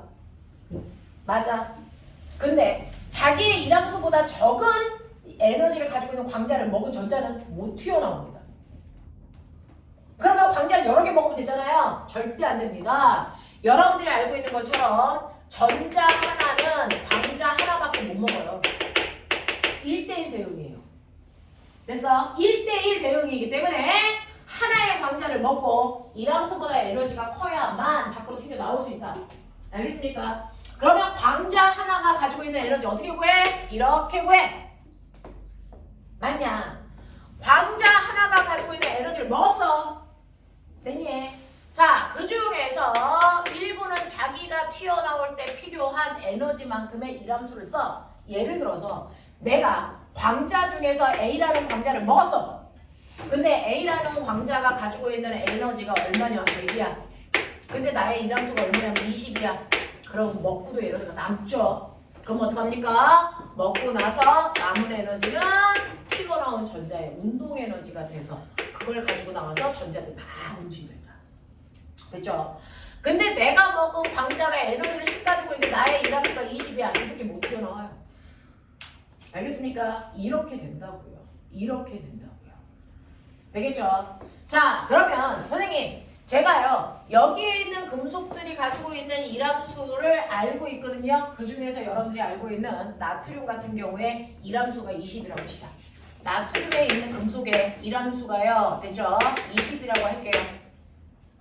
자, 그 다음에 빛의 3원색 중에서 여러분들이 알고 있는 빨, 초, 각, 됐죠?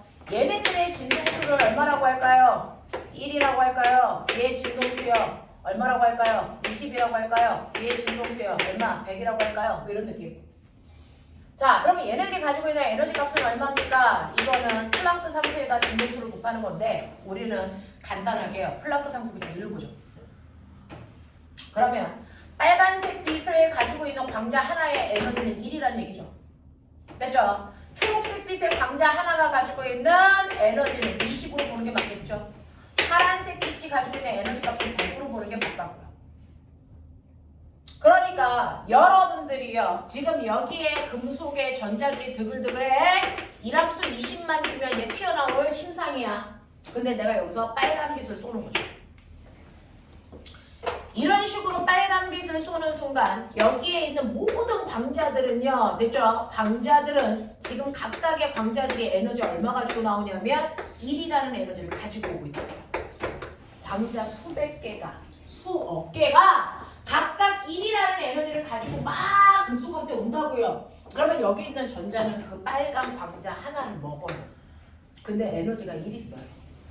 근데 나는 20의 에너지를 줘야 탈출할 수 있어. 탈출하겠니 못하겠니? 못한다고요. 되겠습니까? 이 얘기야.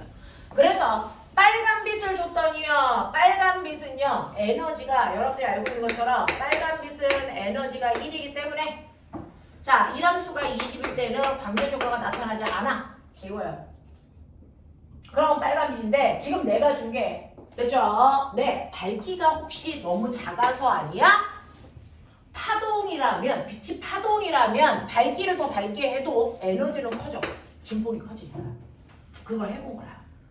그래서 실제로 아인슈타인은요 흐린 빨간빛을 비췄어요. 됐죠? 네. 근데 부딪히는 순간 얘는 파동이 아니고 입자로 바뀌기 때문에 흐리다는 얘기는 빨간빛의 입자가 몇 개 안 왔다는 거죠. 흐린 빛은 빨간빛의 입자가 한 개밖에 안 왔다는 뜻이라면 눈부신 빨간빛을 주자. 눈부신 빨간빛을 줬는데요. 그럼 눈부시다는 얘기는 광자가 100개 왔다 뭐 이런 뜻이에요. 그래서 눈부셔요. 하지만 아무리 눈이 부셔도 광자 하나하나가 가지고 있는 에너지는 얼마? 1. 근데 전자가 먹을 수 있는 광자 수도 몇 개? 1개. 탈출한다 못한다? 못한다는 거죠. 되겠어? 그래서 아무리 눈부신 빨간색을 줘도 광자 하나가 가지고 있는 에너지는 1이기 때문에 이함수만큼의 에너지 못 줘요. 그래서 광전 효과 일어나지 않아. 그럼 결론. 밝기를 조절하면 파동은 에너지가 커지는 건데 됐어? 그러면 탈출시킬 수 있었어야 되는데 탈출시킬 수 없었네. 밝기가 에너지의 크기와 무관하구나. 그렇다면 얘는 파동이 아니구나. 뭘까? 입자구나. 이렇게 생각한 거야. 알겠어? 자, 그 다음에 똑같은 일을 아인슈타인은 합니다. 요번에는요, 여러분들 흐린 무슨 빛을 주냐면 파란빛을 줘요. 흐리다는 얘기는 파란빛의 광자가 한 개 온다는 뜻이라고 해석해 보세요. 파란빛 하나가 가지고 있는 여러분들이 보시는 것처럼 에너지는 얼마냐면 100입니다. 그러니까 흐려도 광자 하나가 에너지 100 가지고 와. 근데 얘가 탈출할 때 필요한 에너지가 20이야. 당근 탈출해요. 운동 에너지 무려 80 갖고 탈출해. 광전 효과 일어나. 됐어? 네! 그러면 얘를 됐어? 눈부시 있는 파란빛으로 바꿔요.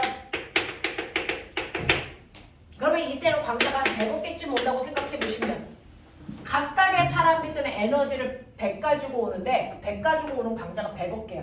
그럼 어떤 일이 발생하겠니?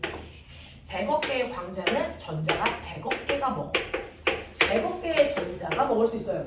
그 100억 개의 전자들이 먹으면 전자들마다 다 탈출하죠. 그래서 100억 개의 전자가 튕겨나는 거예요. 됐어? 아까는 한 개의 전자만 탈출해서 나왔는데요. 이번에는 이함수보다 더 큰 에너지를 가지고 있는 애가 100억 개가 있으니까 탈출한 전자가 무려 100억 개의 전자가 탈출하게 됩니다. 되겠습니까? 이렇게 되죠. 그래서 여러분들 보시면 첫 번째 밝기를 조절했는데 탈출 못하는 현상들이 계속 유지된다. 이건 뭐다? 얘가 파동이 아니고 입자여야 된다는 얘기예요. 됐죠? 그래서 이걸 통해서 빛은 파동이 아니고 입자라는 성질이 띄고 있다는 거 확인해 드린 거고요. 거꾸로 눈부실 때 탈출을 했어. 그럼 파동이라면 됐죠? 네, 밝기를 줄이면 에너지가 줄어야죠. 그러면 탈출을 시켰다가도 탈출을 못하는 밝기가 있을 거 아니야? 근데 아무리 밝기를 줄여도 언제나 탈출해. 됐어? 자, 그렇다면은 밝기는 에너지의 크기와 무관하다는 게 거꾸로도 증명이 돼요. 알겠습니까? 이걸 통해서 아인슈타인은요, 빛은 입자성을 띠고 있구나라고 하는 걸 확인하게 됐다. 자, 그래서 너네 기억나죠? 이거 가지고 아인슈타인의 광전 효과 식을 만들어야죠. 광자가 가지고 있는 에너지는 이함수와 튀어나온 전자의 운동 에너지를 합한값으로 바뀐다. 자, 그랬을 때요, 여러분들 운동 에너지 됐죠? 광자가 가지고 있는 에너지에서 이함수 뺀 값이다. 자, 그 중에서 광자가 가지고 있는 에너지는 HF로 계산한다. 그리고 마이너스 W다. 기억나니? Y는 AX 플러스 B의 함수의 형태로 만든 거야. 그러니까 Y축은 운동 에너지로, X축은 진동수로 표현한다. 맞냐? 그래서 그래프를 그린다. 이렇게요. X축은 진동수, Y축은 운동 에너지. 그랬을 때요. 됐죠? 기울기는 플랑크 상수. 네, 상수값은 변하지 않으니까 어떤 금속을 그려도 기울기는 일정해야 된다. 기울기는 일정. 이게 플랑크 상수. 기울기 일정. 플랑크 상수. 어떤 금속의 이함수의 그래프를 그려도 기울기는 변하지 말아야 된다. 이게 바로 플랑크 상수이기 때문이다. 됐죠? 그랬을 때 이 그래프가 나트륨이래요. 이건 칼슘이래요. 그럼 우리가 알 수 있는 거? 아, 그 금속에서 탈출하기 위해서 필요한 최소한의 진동수. 탈출할 수 있는 최소한의 진동수. 됐죠? 이 진동수를 뭐라 그럴까? 이걸 문턱 진동수. 됐어. 네. 나트륨의 문턱 진동수는 10이야. 칼슘의 문턱 진동수는 20이야. 그럼 무슨 말이야? 아, 나트륨 금속에 있는 됐어. 전자들이 탈출하기가 훨씬 더 쉽구나. 이람수가 더 작구나. 됐죠? 그래서 이람수 탈출하기 위해서 필요한 최소한의 에너지는 HF0로 됐죠? 문턱수에다가 문턱 진동수에다가 플랑크 상수로 곱한 만큼이에요. 문턱 진동수가 작은 아이들이 이람수 값도 작죠. 됐죠? 자, 그래서 적어도 최소한 진동수가 10 이상의 진동수를 가지고 있는 아이가 와야 탈출할 수 있어. 나는 적어도 진동수를 20 이상 가지고 있는 아이가 와야 내 전자를 탈출시킬 수 있어. 이런 얘기야. 알겠어? 자, 근데 10보다 작은 진동수가 오면 나 탈출 못해. 그러니까 운동에너지 존재하지 않아. 알겠습니까? 자, 그리고 Y절편에 해당되는 이게 뭡니까? 마이너스 W. 이거죠. 되겠어? 그래서 이거의 절대값이 바로 이람수의 크기다. 알겠냐? 이렇게 됩니다. 자, 그래서 금속들은 모두 다 자, 광전 효과 그래프 그렸을 때요. 기울기 값은 다 똑같아야 된다. 플랑크 상수이기 때문에. 그리고 문턱 진동수가 큰 아이들이 탈출하기 힘들다라는 얘기다. 이람수가 크다는 얘기다. 알겠어요? 이렇게 됩니다. 되겠지? 그래서 이제 시험에서 주는 거 요 사이 진동수 주죠. 요 사이 진동수 주면 나트륨에 있는 전자는 탈출해. 하지만 칼슘에 있는 전자는 탈출할 수 없어. 알겠습니까? 이런 얘기야. 이해돼?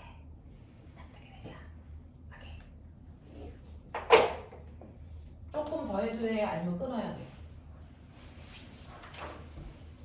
조금 더 해도 되니? 아니면 끊어야 되니? 현준아! 지금 했던 거 89페이지 그래프예요.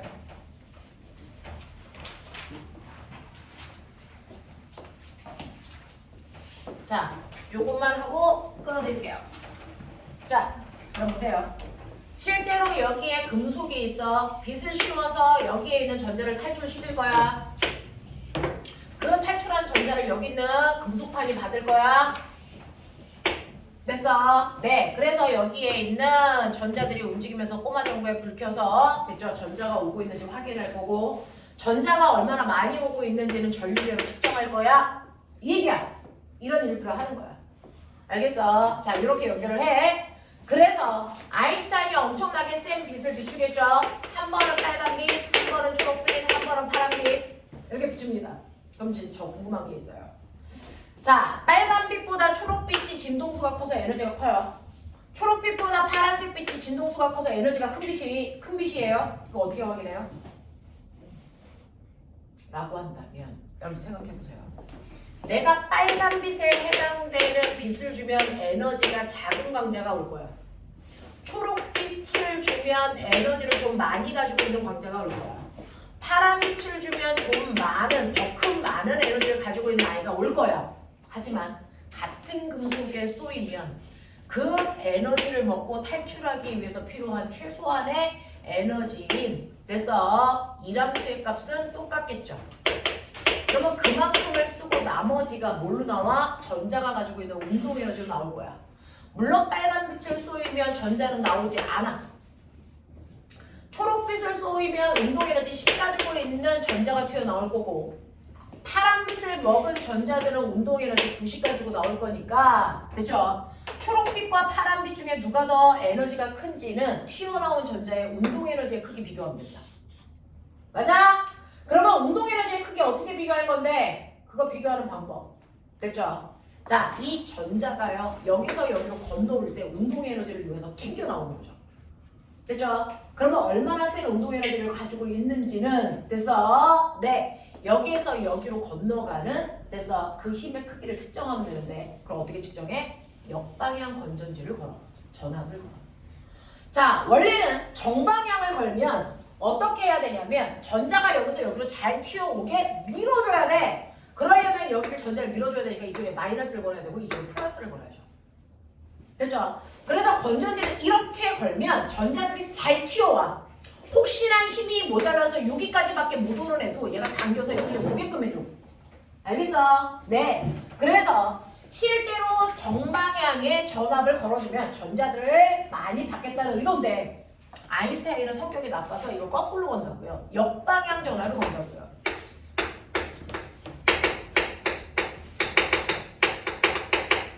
그러면 여기가 마이너스가 되고 여기가 플러스가 되는 순간 전자가 이리로 튕겨 나오려고 그러는데 얘가 오지마! 팍 밀어버려. 근데 운동 에너지가 작으면 조금만 밀어도 못 와. 맞지? 근데 운동 에너지가 크면 조금 밀고 있어도 얘는 거꾸로 온단 말이야. 맞아? 그래서 언제까지 네가 올 수 있는지 보는 거야. 역전압의 건전지의 개수를 늘려보는 거지. 늘려보는 거지. 무슨 말인지 알아? 그랬을 때 누구의 역전압의 전압이 크냐에 따라서 정말 초록색보다 파란색의 광자가 가지고 있는 에너지가 큰지도 확인할 수 있어. 알겠어? 그러면 오는지 안 오는지 어떻게 알아? 전류계 있잖아, 새끼야. 이걸로 측정하면 되지. 맞아? 전자가 오는지 안 오는지. 그걸 아인슈타인이 했단 말이야. 그걸 했어. 그래서요, 이걸 그래프로 그리면 요번에는 꼬매가 여기가 전압이야. 그 중에서 플러스 전압은 정방향 전압이야. 마이너스 전압은 역방향 전압이야. 우리가 보고자 하는 건 역방향 몇 개까지 필요해? 라고 하는 거야. 초록색 빛은요, 역방향으로 건전지 2개 주니까 그때부터 전류가 안 와. 이쪽이 전류야.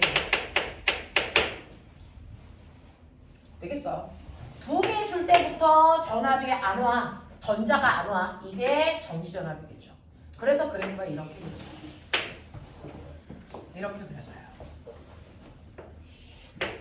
이렇게 그려진다고 치죠. 이게 초록색 빛이야. 파란색 빛은 역방향 전압을 걸었는데요. 언제까지 오냐면 역방향으로 건전지 5개 걸 때까지 왔어.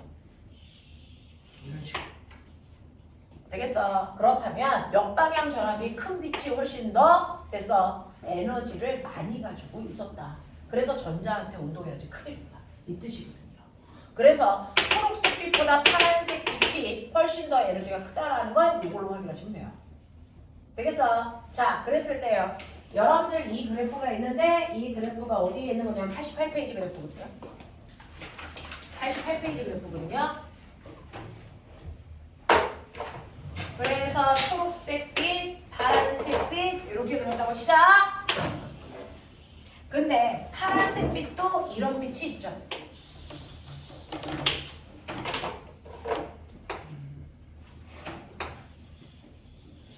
뭐 이러세요. 자, 보면 여기에서요. 여기에 있는 A하고 B는 같은 색깔 빛입니다. 왜요? 정지전압이 똑같잖아요. 됐니? 그렇다면 똑같은 에너지를 준 빛이라는 거니까 같은 세기의 빛이라는 거야. 같은 에너지를 가지고 있는 빛이라는 거죠. 자, 여기에 있는 C하고 D는요. 같은 색깔 빛입니다. 왜? 에너지가 같으니까. 이해해요? 근데 뭐가 달라요? C하고 D를 보면 전류의 세기가 달랐네. 전류의 세기가 다르다는 얘기는 뭐야? 이 전류계를 통과해온 전자수가 다르다는 거지. 맞아? 전자수가 다르다는 거지. 얘는요, D는요, 전류계를 통과해온 전자수가 2개야. 얘는 200개야. 이런 뜻이야. 그게 전류의 세기죠. 전자수가. 그러면 여기는 전자가 왜 2개밖에 못 왔어? 탈출시킨 전자가 2개밖에 안 되니까. 초록 파란색 빛인데 왜 전자가 2개밖에 탈출 못했어? 맨 처음에 광자가 2개만 갔으니까. 그럼 그거는 어떤 빛이야? 파란색인데 흐린 빛이었어. 그래서 밝기가 어두운 빛이었다고. 그러면 저기에 똑같이 파란색 빛인데 전자가 200개 튀어나왔네? 저거 뭐야? 똑같은 파란색 빛인데 눈부신 파란색 빛을 준 거야. 그럼 광자가 많이 나왔으니까 전자도 많이 나온 거야. 그래서요, 아인슈타인은요, 이 전류의 세기를 통해서 빛의 밝기가 광자수라는 거 증명. 됐어? 전류의 세기를 통해서 빛의 밝기는 됐어? 진폭이 아니고 에너지의 크기를 조절하는 수단이 아니고 얘는 광자수를 얘기한다. 광자수가 많기 때문에 튀어나온 전자수가 많아. 됐죠? 그리고 역전압의 크기는 바로 그 빛이 가지고 있는 됐어? 내 에너지의 크기입니다. 이걸 결정하는 건 색깔밖에 없다. 됐죠? 에너지의 크기를 결정하는 건 색깔밖에 없다. 밝기는 아무리 조절해봤자 에너지의 크기랑 무관하고 단지 밝기는 광자의 개수다. 됐어? 이걸 한 방에 증명한 그래프입니다. 되겠지? 그래서 전류의 세기가 달라진다는 얘기는 밝기를 다르게 했다는 얘기고요. 역전압이 다르다는 건 밝기를 다르게 했다는 뜻입니다. 됐지? 자, 이거를 이용해서 만든 게 뭡니까? 바로 가로등. 가로등. 가로등은요, 요즘에 여러분들 가로등은요, 낮 동안의 빛을 이렇게 쏘입니다. 그러면 여기에 있는 가로등에 있는 금속에 있는 전자들이 튕겨나가. 그래서 튕겨나간 전자들을 여기에 모아요. 건전지 역할을 하는 겁니다. 모아도 하루 동안에. 낮 동안에 모아. 그랬다가 밤이 되면, 광 센서가 밤이 되면, 밝기가 어두워지면 그걸 감지해서 스위치를 닫아버려.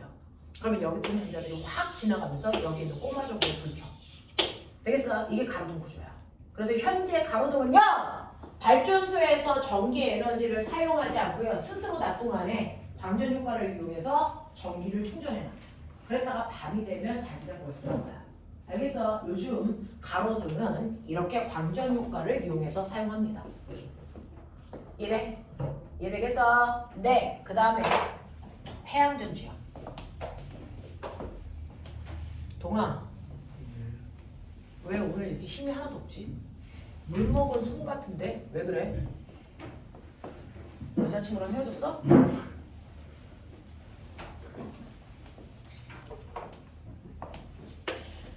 태양전지.